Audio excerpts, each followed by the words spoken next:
and welcome to a special episode of In the Library of Graphic Literature with your host, Wallace Ryan.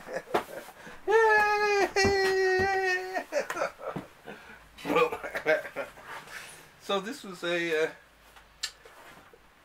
fun episode. This is going to be the 23 books of Christmas, our library choices best books, and because it's December 24th, Christmas Eve, happy Christmas out there, we decided let's do a list of 24 books instead of like 12 or 10 or 50 or whatever, right? So we're going to have to do them quickly because of course we only have so long that we can record these. So a lot of them we'll go through. A lot of them I don't have books to show, but you know I do have a few. You've read them? Oh yes, yeah. Yes. So would you like to do the reading or the holding? You can do the reading, okay? Well, you can do the reading. Okay. Well, how can I do the book? Oh yes, that's true. That's Shall I? quite a distance. Oh, here we go. There it is. Some technical difficulties. Actually, here, that's not bad. Actually, pass me that Dreams book there. Because I'll lay them to the side here then when we're finished. Okay. Right. So the first one we have here is, and we do, this is number 24, The Incredible Hulk, Volume 2, which took like forever to come out. Volume 1, I'm sure came out, must have been, God, 10 years ago maybe? It's a long time ago anyway. I don't know if it's 10 years ago, but a long time. But this has a lot of this guy, Herb Trimpe. I used to call him Trimp. I sort of prefer that. And it's some of the classic Hulk from way back then. Definitely worth it. And especially if you're a Trimp fan, I think it's the best Trimpe. And the cover, actually, it's a classic cover from Jim Steranko. So one of my favorites. And same with Dennis. Dennis is a big fan of this artist, and of the Hulk too. So, and he got the same cover. Hulk Smash. So that's for Marvel. Number 23 is The Many Deaths of Lila Starr from Boom Comics. I don't know where I got it. It's in the collection there somewhere. Number 22, Colonel Weird and Little Andromeda from Dark Horse. It's part of the whole Black Hammer universe, which I love. Let's see, number 21, oh, actually is a tie, and we can demonstrate it right here, between Dick Tracy, right up there, there's the first 6 volumes. You see how they did this first 6 volumes in a small size, and they switched to the bigger size. And once they finished publishing them, they went back and they said, okay, we're going to redo the first 6 to go along with the rest, which is just so nice. And then the other one is the, which I know I got it in there, it's the... Terry and the Pirates, they're behind you anyway. We won't all know.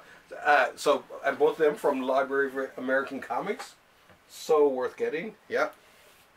So tie between them. I had to have the Library of American Comics in there somewhere. Oh, number 20, and this is one we do have here, Uncle Scrooge, The Cave of Ali Baba. Now this is probably the last of the set, and then they'll go back and they'll do the first 5 volumes. Mickey Mouse did this too. What's that? I had a storybook where Mickey Mouse did the cave. Baba. Oh, okay. I wouldn't be surprised. It's a common theme, right? Open sesame. But this of course I love. I love the ducks. Of course. And this is sort of a nice mixture. This was when he was at his, because it is the last book in the set. So this was his last stuff. Absolutely gorgeous. I love the book stuff, eh? I mean the duck stuff. And if you're going to look for ducks, get this one. Okay, onward and upward. We're getting through the pile anyway.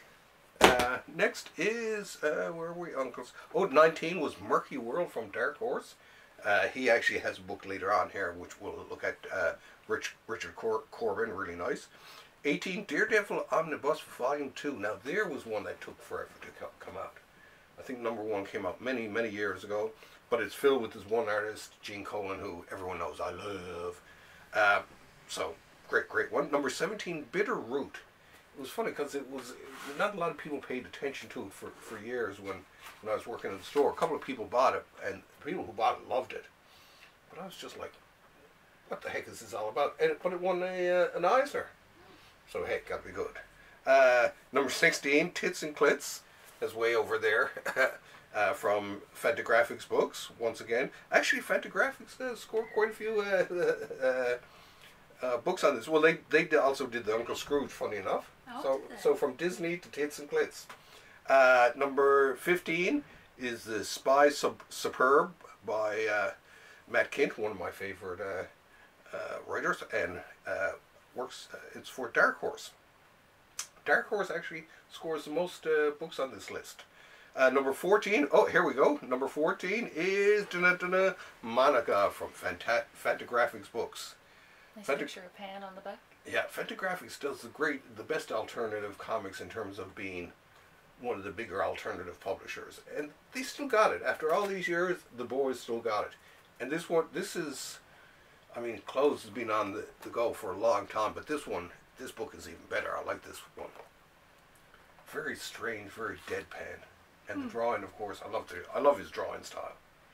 So Monica for number 14. Oh, and then the next one I have there too, which is, I forgot that for my list for Thursday comics, but this is the best of Simon and Kirby's mainline comics from Tomorrows. Is that them on back? Yeah, there's the boys. So the main reason I like this is because it has the complete bullseye in it, which I didn't have copies of that. So it got me some good comics. I wish these guys Tomorrows. They also did another Kirby one a few years ago that was fabulous. So I'd like to see them actually do more. I think they'd make a great publisher. They did magazines for the longest while, but their books are darn good. Okay, as he throws it to the side there. Number 12. Oh, here we go. Number 12. Is Stringer from Image, a crime thriller.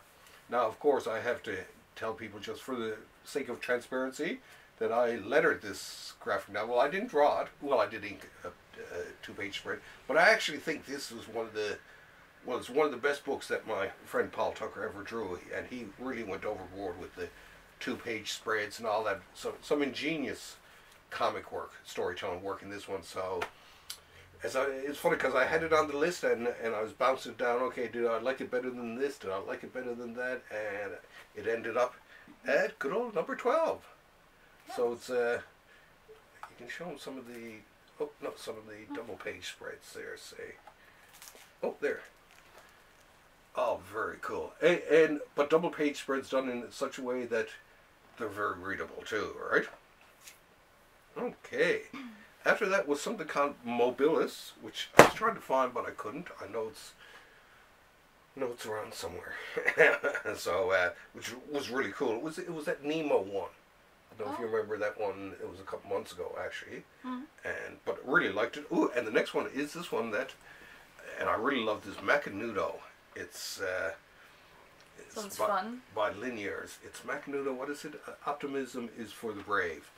But it's a cool little comic strip. It's like a mixture between Calvin and Hobbes and Peanuts and Farside.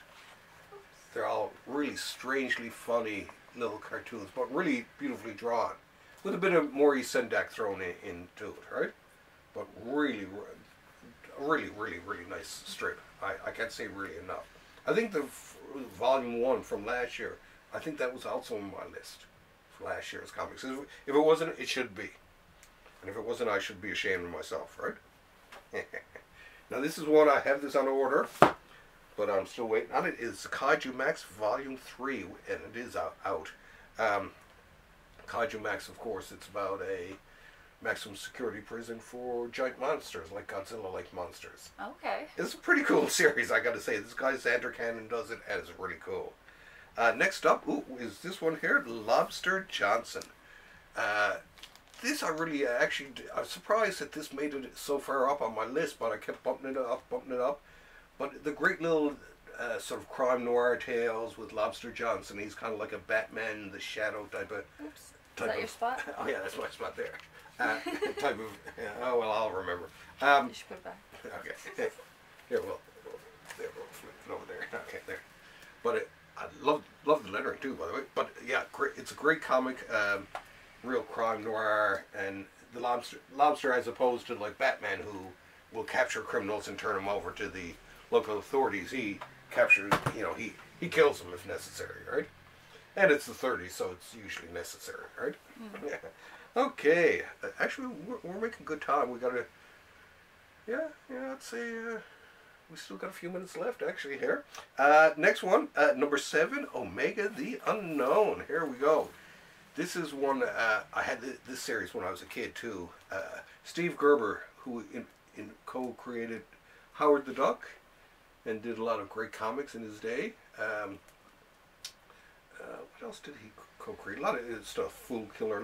One of my favorite writers, anyway. And he came with this one. It was a really weird, sort of strange kind of comic, but Gerber was known for that. So I love this one. All right. I had this one tied on my Thursday comics list with the Defenders, which Gerber had also written, but I actually like that a lot better. Next up, where are we? Oh yes, this one here, the nice house on the lake. This one, it's a horror one. I can't tell much. It's one of those ones I wish I could tell you more. It won 4 Eisners though. It's worth reading. See, these bunch of friends get a invitation to one of the people that they know. They get an invitation to all meet up sort of after college at this guy's cabin in the woods, nice house in the woods or whatever, for a meeting, or what, you're not even sure what they're getting together for, and they get together and it starts to go downhill very quickly, but it's in a really super cool way. It's so worth reading. Next up, most of these actually I do have copies of here. Dan, remember that one I was talking about, Murky World? Mm-hmm. This is the same artist. So I think he's one of few to get two on it. Cool. But he in the 70s and all that, he was doing. Now this art is being restored by this guy Jose Villarrubia. Is it Villarrubia or whatever? Anyway, Jose's work is just bloody amazing. He restored these. To me, it was like reading the originals. And when Corbin did them in the 70s, he used airbrush. So I mean, that's where he would get that 3D almost effect. So I mean, he was doing stuff that looks like it was done in the 2000s, way back in the 70s. It was just a bit more expensive than normal comics to put together, right? Yeah, it's quite impressive. Yeah. And we loved it because, I mean, especially as young teenage boys, because it was... Did it down now? Oh yeah, I know, exactly. That's swinging all around throughout the whole thing, right? Yep, and so are the titties. And so are the titties, yeah. So, yeah. And we liked that, of course, as kids. It was just like, oh, wow, we all want to be like Dan, and because, he got a dong, and he seemed to have everything, right? Number 4. Neil Gaiman comes to us with Norse mythology. Oh my God! It's a nice slipcase, isn't it? It's beautiful. Dave and Mac did the slipcase, and there we go. It's shiny. It is, isn't it? It was. I had to get this one. I actually bought I have the prose book of it. That's why I gave it to you, sure. And it was. When I seen this, it was just like, well, P. Craig Russell sort of does the layouts and all that, and I'm a huge fan of his stuff. He's worked with Neil for years, but in this one they get all these other artists to do the stories. P. Craig does the first and the last one, and all these other people do the in-between stories. So it's really cool. But each one takes a little chapter out of it. Mike Mignola, best known for Hellboy. David Rubin, who's a favorite of mine, and all the rest of them too. Oh, and Laverne Kinderzinski, I can never pronounce his name, does amazing coloring and all that too. Okay, we're closing in. Now this one was missed from our Thursday comics list. This is The Adventures of Red Sonja, and this is from Dynamite, but it was originally published by Marvel in the 70s. These are the Red Sonja stories. And I love these mainly because the the artist now. That one, which one? Let's see. Is that? No, that one's Buscema. Let's see. Just go. Oh yeah, here we go. Now this one, this is an artist, Frank Thorne. He did most of the first issues of Red Sonja when it appeared in Marvel Comics, and I loved his style. He was just unlike anything I'd ever seen. It was like really loose, but still really cool. Frank Thorne was one of my, and him and his wife, he died just there a few years ago, and his wife died the same day. They'd been married for like, I think it was 70 years or something like that. But I thought it was kind of cool, right? And then there's a few other artists thrown in here too, including this one, Howard Chaykin, who's a personal favorite of mine, and the stories in there are personal favorites. Okay, our number 2 book, we're getting down to it here, is Oh my goodness. It is heavy, isn't it? The Immortal Hulk Omnibus.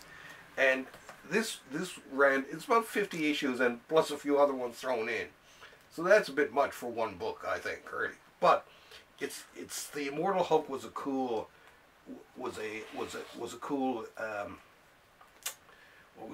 reinvention of the Hulk. They took the Hulk. I guess they brought him back to his roots, because he originally was kind of a Jekyll and Hyde, right? He's Bruce Banner, but he's the Hulk when he gets mad or whatever. But this added sort of almost like a monster element to it, and some body horror type of stuff. Like this, he's talking to the head of the Hulk in there. Oh. And it's like the Hulk can't die; it just keeps coming back and coming back and coming back. So it's pretty interesting. It's very, very different. And the drawing, of course, is really cool. This whole series was amazing. So, and I'm about halfway through on that one, just to prove it. People wonder, do you read all these books and all that? It's just like, well, I try, right? I really try. Okay, now last but not least is the Phantom Stranger Omnibus. This I love because it had a lot of Jim Aparo in it, and I think there was a Neil Adams, a Fred Carrillo, but mainly the Jim Aparo. This made, and I've been waiting for this for a long time, so I was so happy to get it, because this had been announced many years ago, and it just seemed to take forever to come out. So it finally came out, and I was so pleased. And the cover too, they originally had another cover advertised anyway, but they switched for this one for the final one, which I love. I mean, they used to do great covers during the 70s for the horror comics. And that seems to be it. Geez, we got them all in within there. Our graph. Yeah, I thought, is that? Oh, the graph, yes. This is a graph to show who are the breakdown by companies. Okay, go for it. Of course, Dark Horse finished in first with 6 books. Then came up number 4 Marvel, and what is it? And Fantagraphics had 4 each. Then DC and Image, and then 1 apiece was everyone else, from Oni to Library of American Comics, Dynamite. You know, nice selection. Two Moore's Comics, so a nice selection of smaller publishers. So I think a good, well-rounded one. And of course, check out our tree. Very well lit. Yay! Well, thank you very much, and everyone have a Merry Christmas out there, and a Happy New Year's. Of course, we'll be back in the New Year's. We'll take a bit of a vacation, like everyone else is. But I hope you enjoy this one. Stay safe out there. Yes, Merry Christmas, bye! Okay, turn it up now. Oh.